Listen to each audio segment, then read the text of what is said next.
जान ले क्या है राखी बांधने का शुभ मुहूर्त। रक्षाबंधन भाई बहन के अटूट प्रेम का त्योहार है।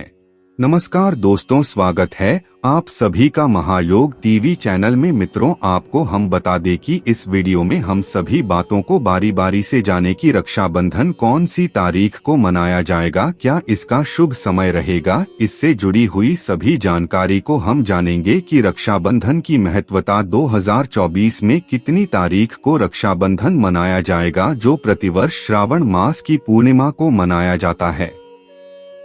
इस दिन बहनें अपने भाई की कलाई पर राखी बांधकर उनकी रक्षा का वचन लेती हैं और भाई अपनी बहनों की रक्षा का वचन देते हैं।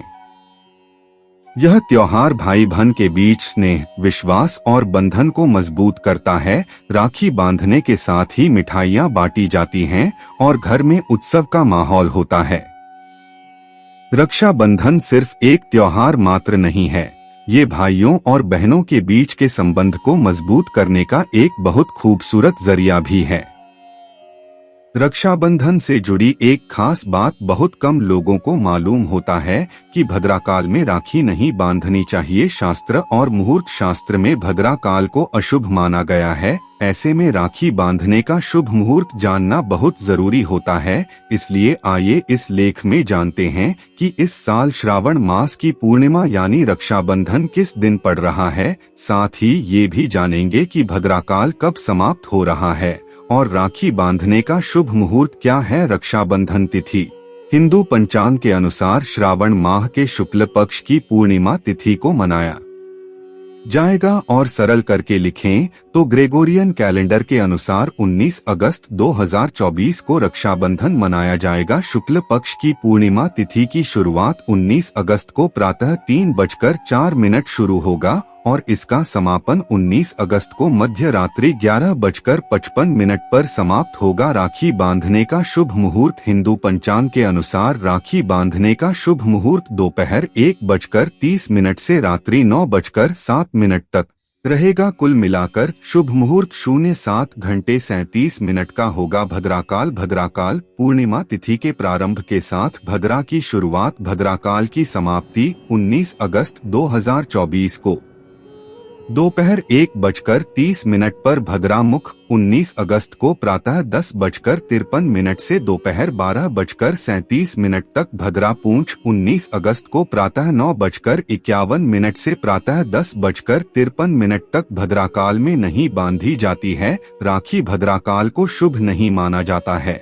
मान्यताओं के अनुसार इस दौरान कोई भी शुभ कार्य नहीं किया जाता है, जिसमें राखी बांधना भी शामिल है। राखी बांधना एक पवित्र कार्य है और इसे शुभ मुहूर्त में ही करना चाहिए। भद्राकाल में राखी बांधने से भाई बहन के रिश्ते में तनाव आ सकता है और मनोकामनाएं पूरी नहीं हो सकती हैं। इसलिए रक्षाबंधन का त्योहार मनाते समय भद्राकाल का ध्यान रखना चाहिए और राखी केवल शुभ मुहूर्त में ही बांधनी चाहिए। कौन है भद्रा? पौराणिक कथाओं के अनुसार भद्रा सूर्य देव की पुत्री और शनिदेव की बहन है। भद्रा का स्वभाव क्रोधी है।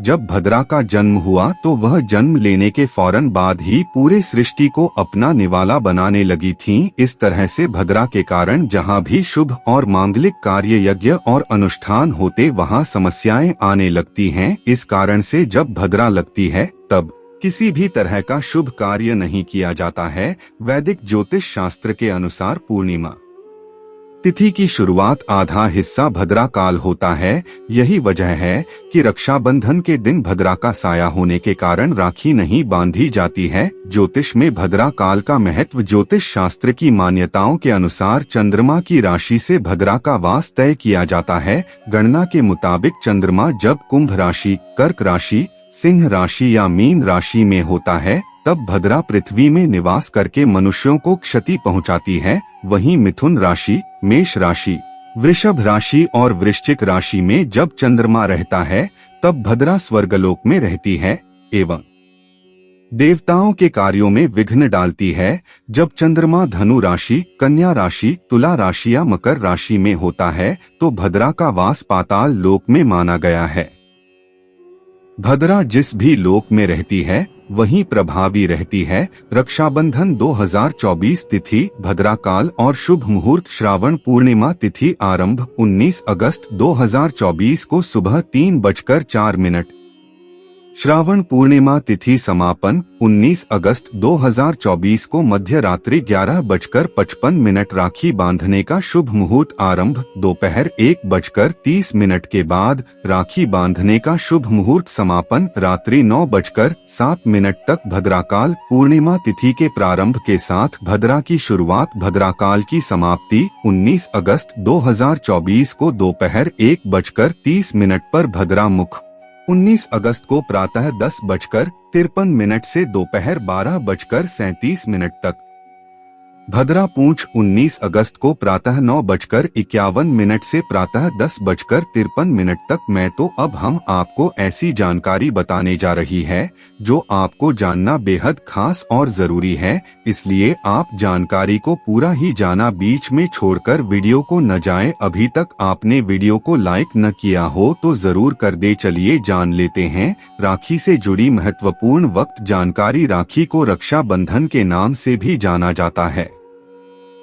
यह एक हिंदू त्योहार है जिसे संपूर्ण भारत में हर्ष एवं उल्लास के साथ मनाया जाता है। रक्षा बंधन को हिंदुओं द्वारा इसके प्रतीकात्मक महत्व के लिए पहचाना और मनाया जाता है। रक्षा बंधन का महत्व एक पवित्र धागे से संबंधित है और इस धागे को राखी के नाम से जाना जाता है। ऐसी मान्यता है कि राखी यज्ञोपवीत जब श्रावण पूर्णिमा के दिन शुभ मुहूर्त के दौरान धारण की जाए तो यह इसे पहनने वाले की रक्षा करती है। राखी उत्पत्ति और महत्व। श्रावण पूर्णिमा के शुभ अवसर पर पवित्र धागा बांधने की अवधारणा या परंपरा कोई नई बात नहीं है। श्रावण पूर्णिमा को ब्राह्मण समाज के बीच पवित्र यज्ञोपवीत को बदलने के लिए भी महत्वपूर्ण माना जाता है। श्रावण पूर्णिमा के दिन यज्ञोपवीत पहनने या यज्ञोपवीत बदलने के अनुष्ठान को उपाकर्म के रूप में जाना जाता है। उपाकर्म एक वैदिक अनुष्ठान है और ब्राह्मण जाति के हिंदुओं द्वारा आज भी इस अनुष्ठान को संपन्न किया जाता है। राखी के प्रारंभ को देवी इंद्राणी की अत्यंत प्राचीन कथा से जोड़कर देखा जाता है। यह कथा इस पवित्र धागे की शक्ति का वर्णन करती है। कथा के इस प्रसंग में इंद्रदेव को यह धागा बांधा गया था जिसके परिणाम स्वरूप उन्हें राक्षसों पर विजय प्राप्त हुई थी। राखी दिनांक और समय राखी को हिंदू चंद्र कैलेंडर में श्रावण पूर्णिमा अर्थात श्रावण माह के दौरान पूर्णिमा के दिन मनाया जाता है। श्रावण हिंदू कैलेंडर में 5वां चंद्र मास है। श्रावण मास को भगवान शिव और गौरी पूजन के लिए अत्यधिक महत्वपूर्ण माना जाता है। रक्षा बंधन का अनुष्ठान शुभ मुहूर्त में भद्रा के समाप्त होने पर संपन्न किया जाता है। इस राखी बांधने के शुभ समय को राखी मुहूर्त के रूप में जाना जाता है। राखी पौराणिक कथाएं हैं। दो महाकाव्यों और लोक कथाओं में राखी के महत्वपूर्ण प्रसंग मिलते हैं। राखी के प्रारंभ को देवी इंद्राणी की अत्यंत प्राचीन कथा से जोड़कर देखा जाता है। यह कथा इस पवित्र धागे की शक्ति का वर्णन करती है। कथा के इस प्रसंग में इंद्रदेव को यह धागा बांधा गया था जिसके परिणामस्वरूप उन्हें राक्षसों पर विजय प्राप्त हुई थी। पौराणिक कथा के अनुसार देवराज इंद्र को राक्षसों द्वारा चुनौती दी गई थी और इंद्र राक्षसों की शक्ति का सामना करने में असमर्थ थे। जब देवराज इंद्र युद्ध के लिए जा रहे थे उस समय देवराज इंद्र को उनकी पत्नी और देवताओं के गुरु बृहस्पति ने एक पवित्र पोटली बांधी थी जिसे रक्षा पोटली के नाम से जाना जाता है। श्रावण पूर्णिमा के शुभ अवसर पर बांधे गए पवित्र धागे पोटली की शक्ति के परिणामस्वरूप राक्षसों पर देवताओं की विजय हुई। इस प्रकरण ने राखी की शक्ति में दृढ़ विश्वास को जन्म दिया। एक अन्य पौराणिक कथा के अनुसार मृत्यु के देवता यमराज ने अपनी बहन को आशीर्वाद देते हुए यह वचन दिया था कि श्रावण पूर्णिमा के शुभ दिन राखी बांधने वाली सभी बहनों को उनका आशीर्वाद प्राप्त होगा। महान हिंदू महाकाव्य महाभारत में भगवान श्री कृष्ण ने युधिष्ठिर को युद्ध के दौरान रक्षा और विजय के लिए राखी बांधने का सुझाव दिया था। उसी महाकाव्य में एक प्रसंग के अनुसार द्रौपदी ने भगवान श्री कृष्ण के रक्तरंजित हाथ में वस्त्र की एक पट्टी बांध दी थी, जिसके लिए द्रौपदी को भगवान श्री कृष्ण ने दिव्य सुरक्षा प्रदान की थी। राखी आधुनिक संदर्भ में रक्षा बंधन को एक ऐसे अनुष्ठान के रूप में देखा जाता है जो भाई और बहन के पवित्र प्रेम का प्रतीक है।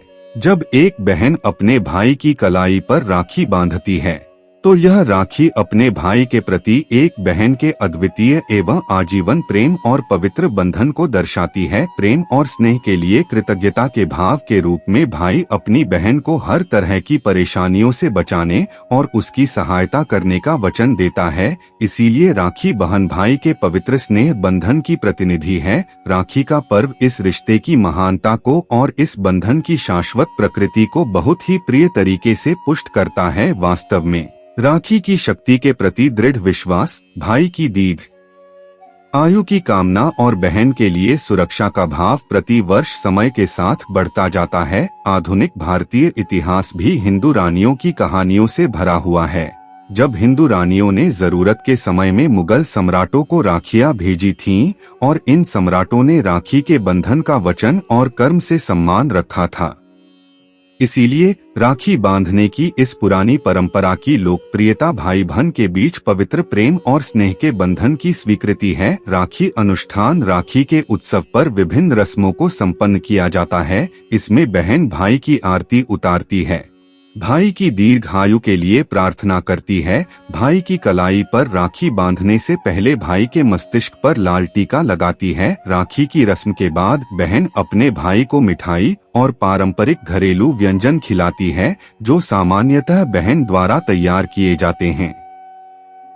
भाई अपनी बहन को कुछ विशेष उपहार भेंट करके बहन के प्रति अपना प्रेम और स्नेह प्रकट करता है। राखी क्षेत्रीय विविधता महाराष्ट्र में राखी पूर्णिमा को नारली अथवा नारियल पूर्णिमा के नाम से जाना जाता है। तमिलनाडु में राखी पूर्णिमा को अवनी अवित्तम के रूप में मनाया जाता है, जो ब्राह्मण समुदाय के लिए नवीन यज्ञोपवीत पहनने और पुराने यज्ञोपवीत को बदलने का एक महत्वपूर्ण दिवस होता है। आंध्र प्रदेश में यज्ञोपवीत बदलने के इसी त्योहार को जंध्याला पूर्णिमा के रूप में जाना जाता है। भारत के अन्य क्षेत्रों में रावण पूर्णिमा के दौरान यज्ञोपवीत बदलने के अनुष्ठान को उपाकर्म दिवस के रूप में जाना जाता है। राखी का दिन भगवान हयग्रीव की जयंती भी पड़ती है, जिसे हयग्रीव जयंती के रूप में जाना जाता है।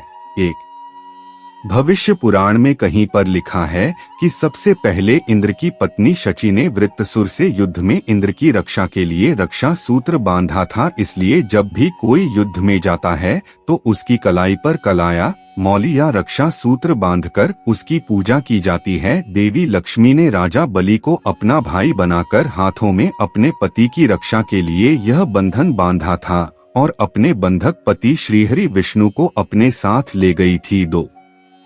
दूसरी कथा हमें स्कंद पुराण, पद्म पुराण और श्रीमद् भागवत पुराण में मिलती है। कथा के अनुसार भगवान विष्णु ने अदिति के गर्भ से वामन अवतार लिया और ब्राह्मण के वेश में असुरराज राजा बलि के द्वार भिक्षा मांगने पहुंच गए। चूंकि राज बलि महान दानवीर थे तो उन्होंने वचन दे दिया कि आप जो भी मांगोगे मैं वह दूंगा। भगवान ने बलि से भिक्षा में 3 पग भूमि की मांग ली। बलि ने तत्काल हाँ कर दी, क्योंकि 3 पग ही भूमि तो देना थी। लेकिन तब भगवान वामन ने अपना विशाल रूप प्रकट किया और 2 पग में सारा आकाश, पाताल और धरती नाप लिया।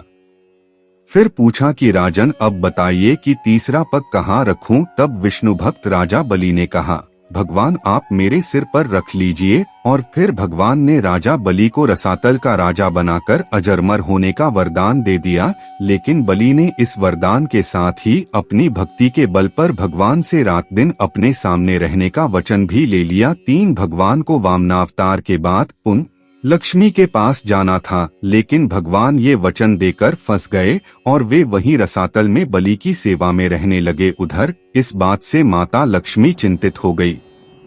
ऐसे में नारद जी ने लक्ष्मी जी को एक उपाय बताया। तब लक्ष्मी जी ने राजा बलि को राखी बांध अपना भाई बनाया और अपने पति को अपने साथ ले आईं। उस दिन श्रावण मास की पूर्णिमा तिथि थी, तभी से यह रक्षा बंधन का त्योहार प्रचलन में है। 4 माना जाता है कि राजसूय यज्ञ के समय जब श्री कृष्ण ने शिशुपाल का वध कर दिया था तो तब उनकी अंगुली से खून बहने लगा था। इसे देखकर द्रौपदी ने तुरंत ही अपनी साड़ी का एक टुकड़ा फाड़कर उनकी अंगुली पर बांध दिया था। इस कर्म के बदले श्री कृष्ण ने द्रौपदी को आशीर्वाद देकर कहा था कि एक दिन मैं अवश्य तुम्हारी साड़ी की कीमत अदा करूंगा। इन कर्मों की वजह से श्री कृष्ण ने द्रौपदी के चीरहरण के समय उनकी साड़ी को इस पुण्य के बदले ब्याज सहित इतना बढ़ाकर लौटा दिया और उनकी लाज बच गई। कहते हैं कि इसी के बाद रक्षाबंधन पर बहन द्वारा राखी बांधने की परंपरा की शुरुआत हुई थी। 5 उत्तर भारत में रक्षाबंधन वाले दिन अर्थात श्रावण की पूर्णिमा को राखी का त्योहार मनाया जाता है, जबकि दक्षिण भारत में समुद्री क्षेत्रों में नारियल पूर्णिमा का त्योहार मनाया जाता है। नारियल पूर्णिमा खासकर सभी मछुआरों का त्योहार होता है। मछुआरे भी मछली पकड़ने की शुरुआत इसी दिन से भगवान इंद्र और वरुण की पूजा करने से करते हैं। पूजा के दौरान विधिवत रूप में उन्हें केल के पत्तों को समुद्र किनारे नारियल अर्पित किए जाते हैं। इसीलिए इस राखी पूर्णिमा को वहां नारियल पूर्णिमा भी कहते हैं। दक्षिण भारत में यह त्योहार समाज का हर वर्ग अपने अपने तरीके से मनाता है। इस दिन जनेऊ धारण करने वाले अपनी जनेऊ बदलते हैं। इस कारण इस त्योहार को अबित्तम भी कहा जाता है। इसे श्रावणी या ऋषि तर्पण भी कहते हैं। 6 प्राचीन काल से ही राखी के रूप में मौली या कलावा बांधने का प्रचलन रहा है। हाथ के मूल में 3 रेखाएं होती हैं, जिनको मणिबंध कहते हैं। भाग्य व जीवन रेखा का उद्गम स्थल भी मणिबंध ही है। इन तीनों रेखाओं में दैहिक, दैविक व भौतिक जैसे त्रिविध तापों को देने व मुक्त करने की शक्ति रहती है। इन मणिबंधों के नाम शिव, विष्णु व ब्रह्मा हैं। इसी तरह शक्ति, लक्ष्मी व सरस्वती का भी यहाँ साक्षात वास रहता है। जब हम कलावा का मंत्र रक्षा हेतु पढ़कर कलाई में बांधते हैं तो यह 3 धागों का सूत्र त्रिदेवों व त्रिशक्तियों को समर्पित हो जाता है, जिससे रक्षा सूत्र धारण करने वाले प्राणी की सब प्रकार से रक्षा होती है। 7 शास्त्रों का ऐसा मत है कि मौली या राखी बांधने से त्रिदेव ब्रह्मा, विष्णु व महेश तथा तीनों देवियों लक्ष्मी, पार्वती व सरस्वती की कृपा प्राप्त होती है। ब्रह्मा की कृपा से कीर्ति, विष्णु की कृपा से रक्षा तथा शिव की कृपा से दुर्गुणों का नाश होता है। इसी प्रकार लक्ष्मी से धन, दुर्गा से शक्ति एवं सरस्वती की कृपा से बुद्धि प्राप्त होती है। यह मौली किसी देवी या देवता के नाम पर भी बांधी जाती है, जिससे संकटों और विपत्तियों से व्यक्ति की रक्षा होती है। यह मंदिरों में मन्नत के लिए भी बांधी जाती है। 8 संकल्प के लिए भी रक्षा सूत्र बांधा जाता है। जिस तरह की राजा बलि ने 3 पग भूमि को दान में देने के पहले जल छोड़कर संकल्प लिया था कि मैं 3 पग भूमि दान करता हूँ, इसी तरह रक्षा बंधन पर हम बहन को उसकी रक्षा का वचन देते हैं। मौली बांधकर किए गए संकल्प का उल्लंघन करना अनुचित और संकट में डालने वाला सिद्ध हो सकता है। यदि आपने राखी या मौली बांधी है तो उसकी पवित्रता का ध्यान रखना भी जरूरी हो जाता है। 9 शास्त्रों के अनुसार मौली बांधने से उसके पवित्र और शक्तिशाली बंधन होने का एहसास होता रहता है और इससे मन में शांति और पवित्रता बनी रहती है। व्यक्ति के मन और मस्तिष्क में बुरे विचार नहीं आते और वह गलत रास्तों पर नहीं भटकता है। कई मौकों पर इससे व्यक्ति गलत कार्य करने से बच जाता है। 10 महाभारत में भी रक्षाबंधन के पर्व का उल्लेख है। जब युधिष्ठिर ने भगवान कृष्ण से पूछा कि मैं सभी संकटों को कैसे पार कर सकता हूँ, तब कृष्ण ने उनकी तथा उनकी सेना की रक्षा के लिए राखी का त्योहार मनाने की सलाह दी थी। मित्रों, आप सभी को वीडियो अच्छा लगा है तो कृपया वीडियो को लाइक करें और ज्यादा से ज्यादा हर एक माता बहन तक इस वीडियो को शेयर करें, जिससे कि हर किसी को इतनी ज्ञानवर्धक जानकारी प्राप्त हो सके और सभी को लाभ ही लाभ हो सके। क्योंकि हमारा तो संकल्प है कि भारत की भूमि में हर एक व्यक्ति तक यह ज्ञानवर्धक जानकारी पहुंचना, इसलिए आप इस वीडियो को ज्यादा से ज्यादा शेयर करें, जिससे आपको लाभ ही लाभ। धन्यवाद मित्रों, वीडियो को लाइक अवश्य ही करें और महायोग टीवी चैनल को सब्सक्राइब भी जरूर करें। धन्यवाद।